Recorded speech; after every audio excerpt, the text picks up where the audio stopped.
Welcome to Gnomes. This video will show you how to play the awesome card game, Gnomes. First things first, setting up.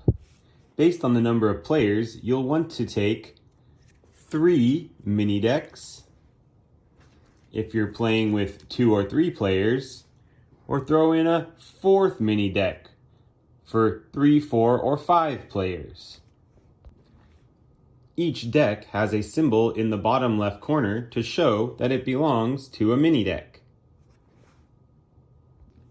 Each mini deck has cards that synergize together, so it's best to play with each complete deck, but feel free to experiment. We recommend the F, B, and W decks to begin. Now let's talk about the cards. Each card has a title telling you what kind of card it is, and an associated color, a name of the card, as well as a point value that you will add up at the end of the game. There are 4 types of cards: habitats, gnomes, industries, and events. Habitats provide support. Support is required for scoring industries and gnomes at the end of the game. Habitats require no support. They provide them. Each industry requires 1 support. Each industry has a description telling you how to score the card, in addition to its base score. Gnome cards also require 1 support, but when drafted are held in the hand. It also contains text telling you how to score the card, in addition to any specific extra points. Sometimes there may be a 5 or other number here. Event cards are played as soon as they are drafted. Once the card is selected, immediately do what is in the text. That may be gaining points, that may be destroying a specific type of card. Getting started. Once you've selected the mini decks you'll be playing with, or all 4 decks, you'd want to shuffle them together into one large pile. This will be the same stack all players play from. Then, you want to take the number of players, in this case 3, and multiply that by 3, so 9, and then subtract 1. So we will be dealing out 8 cards each round. The cards are placed face up in the middle of the table so all the players can see them. In this case, we are playing out 8 cards.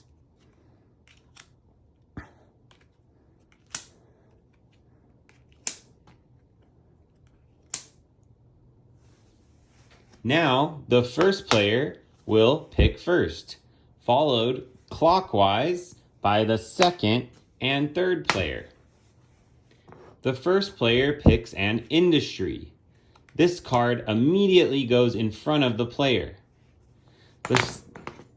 The second player chooses a gnome. This type of card goes into the hand. The third player picks an event. This card immediately happens. In this case, it says choose an industry. You gain 3 points for each industry of that type you control. The player has no industries, so this card goes to waste. The draft continues around in a circle, each player picking whichever card they would like.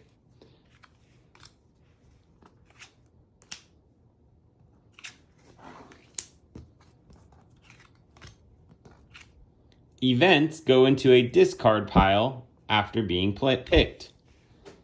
Some other cards may end up in the discard pile in special situations.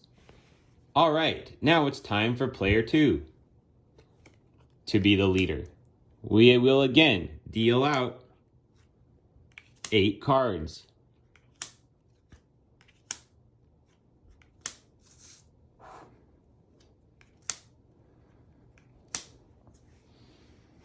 Oh, look, a new type of card this round.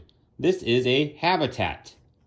Habitats are very important cards because they let you score your other cards. Player 2 is going to select this habitat card. And play will continue around as before, selecting cards.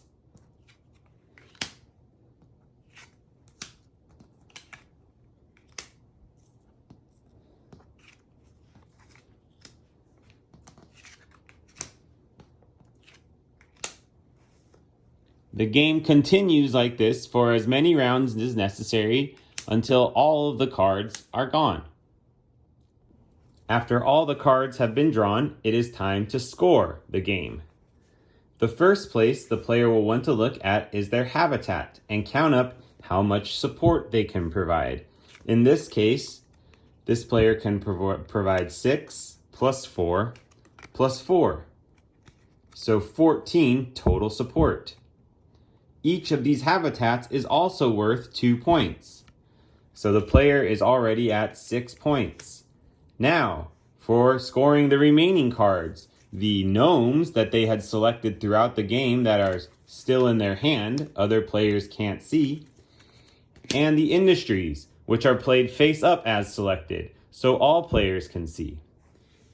The industries must be scored first, and each one counts against the support. In this case, there are 1, 2, 3, 4, 5, 6, 7, 8, 9. The player will have to use 9 support to play these 9 industries before being able to choose any gnome cards to play. So in this case, they have 3 breweries, where each gives you +1 for an additional brewery, making this card worth 2 plus 1 plus 1. In this case, each brewery ends up being worth 4 points. They also had some fungus farms, which give you +1 for each other fungal farm you control. So this card is worth 1, 2, 3, 4, 5, 6. 6 points for each fungal farm. And there was 6 of them. So each one is worth 6. Now, the player has still left 14 minus 9, or 5 support points. So they can now go through their gnomes and select which they would like to play. This is where the strategy really comes out, because each one has a different description. If they choose to play the engineer, they'll get 1 point for each industry, making this worth 10 points. Now they can have 4 support left. The innkeeper gives points for a brewer or vintner gnome, which the player has none of. They can still choose to play this for 5 points.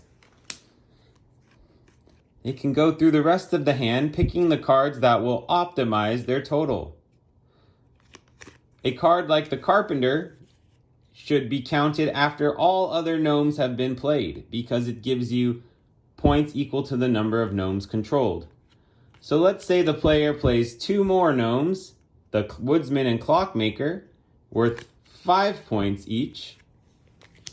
And then finally the carpenter, which is equal to the number of gnomes you control. In this case, that would be 5. The remaining gnome cards are not playable and do not score any points. Finally, the player will count all of the habitat points, all of the industry points, and as many gnome points as they can support with their habitats, and this will give them the total score. The winner is the player with the most points. Commonly asked questions. The Harvest Festival is the only time a player can score points outside of the final scoring round. When this card is played, the player immediately gains 3 points for whichever type of industry they call. Meaning if they had 3 breweries at the time of this event, they would gain 9 points. Again, the event cards happen immediately upon drafting. So a card and have various effects. A card like this lets you exchange gnomes with another player. This one is actually quite negative. It causes you to sacrifice a habitat. Wouldn't want to draw this.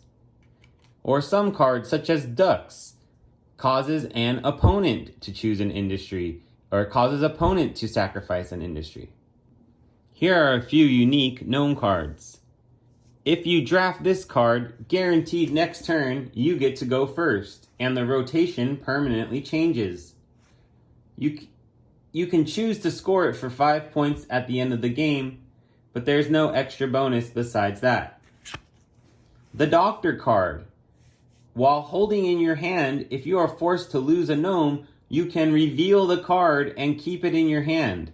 This will prevent you from having to lose that gnome that an event may cause. The Woodsman, similar to the Doctor, but for habitat. Even if you have to sacrifice a habitat, as long as you can have the Woodsman in hand and reveal it, then you can prevent that loss. Similarly with the Clockmaker, it allows you to prevent an industry loss. You still keep the gnome card in hand, and if you have enough support at the end of the game, you can score it for 5 points. Alright, so let's recap. Start by picking 3 or 4 mini sets to play together. Future expansions will allow for more mini sets to be combined for endless combinations of gameplay. Then, you are going to deal out, based on the number of players, 3 times the number of players minus 1.